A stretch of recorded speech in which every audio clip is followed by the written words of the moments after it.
HOD Abhishek Gupta ji, हमारे साथी और इस कॉलेज के सभी युवा बच्चों, युवा साथियों, आज हम लोग इस पवित्र दिन पर नेत्र पखवाड़ा, तो यहाँ पे सभी लोग आए हैं। मैं यहाँ पे आए सभी लोगों का अभिनंदन करता हूँ, वंदन करता हूँ।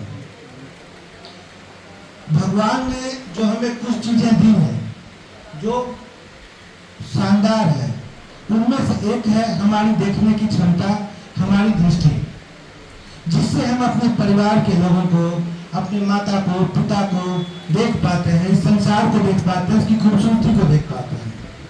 मगर हमारे देश में आज लाखों व्यक्ति हैं जो जन्म से या किसी कारणवश, किसी बीमारी के कारण या एक्सीडेंट के कारण वो देखने की क्षमता खो चुके हैं।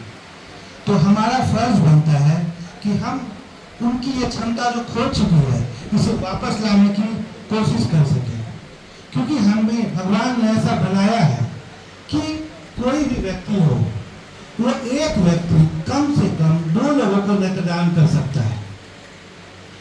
अगर इसे हम शुरू करें, जो काफी हद तक हो रहा है, तो धीरे धीरे देखेंगे कि जो नेत्रहीनता है वो समाज से खत्म हो जाएगी।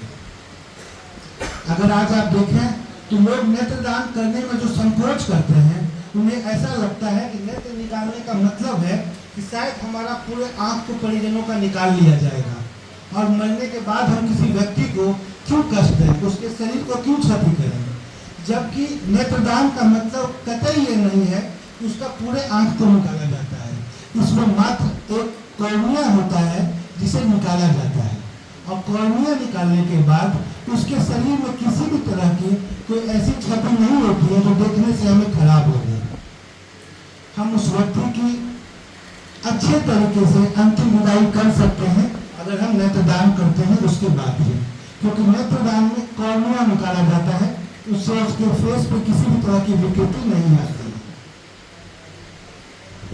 आज हम सभी लोग यहाँ पे हैं, खास करके इस कॉलेज में करने का प्रयोजन यही है कि यहाँ पे इतने सारे युवा हैं, इन्हें हमें शुरू करने की जरूरत है खुद से, और अपने परिवार में इस मैसेज को पास करने की जरूरत है। इसे अगर हम आज सिर्फ पखवाड़ा में बात करें इसका, और अगर हम इसका सिर्फ बात 2-4 दिन करके छोड़ दें, तो ये कभी भी खत्म होने वाला नहीं है। इसे जन जन तक पहुँचाने की जरूरत है, इसे एक जन आंदोलन बनाने की जरूरत है। क्योंकि जब हम लोग मेडिकल कॉलेज में थे तो वहाँ पर भी बहुत सारे लोगों का बॉडी हम लोगों को दान कॉलेज को मिलता था, जिन पर हम लोगों ने सीखा, एनाटॉमी की पढ़ाई की हम लोगों ने सीखा, और फिर जाके हम लोग आगे चल के अच्छे डॉक्टर हुए। तो शरीर दान भी किया जाता है, नेत्रदान भी किया जाता है। और आप अगर एक बार सोचें कि कई सारे हमारे साथी जो हैं, भाई बंधु जो हैं, जो देख नहीं पाते हैं, जो कभी अपने माए हैं जो अपने बच्चों को देख नहीं पाते हैं, कई सारे बच्चे नेत्र की कमी की वजह से पढ़ नहीं पाते हैं। अगर हम नेत्रदान करते हैं तो माए अपने बच्चों को देख सकेंगे, छोटा बच्चा पढ़ाई कर सकेगा, और अगर पढ़ के अच्छा करता है तो फिर हमारे देश की सेवा में, देश को आगे बढ़ाने में अपना योगदान दे सकेगा। कई बार ऐसा होता है कि हमारे मन में ख्याल आता है कि कौन लोग कर सकते हैं, क्या सभी लोग नेत्रदान कर सकते हैं?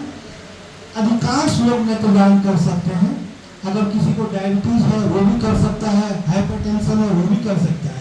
अगर किसी व्यक्ति का मोतियाबिंद का, कैटरेक्ट का सर्जरी हुआ है, वैसा व्यक्ति भी नेत्रदान कर सकता है। कोई चश्मा लगाता है वो भी नेत्रदान कर सकता है।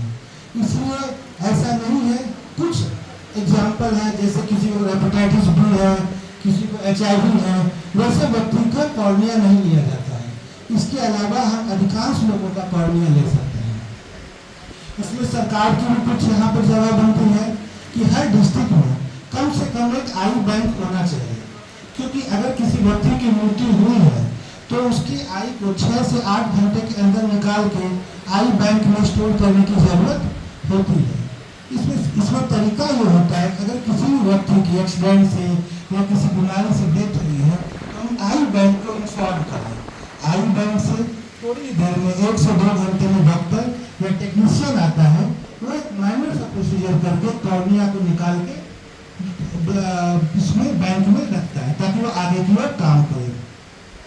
जैसा कि सक्षम का नारा है कि जीते जी रक्तदान और मरने के बाद नेत्रदान, इसे हम एक स्लोगन की तरह घर घर प्रसारित करने का जरूरत है।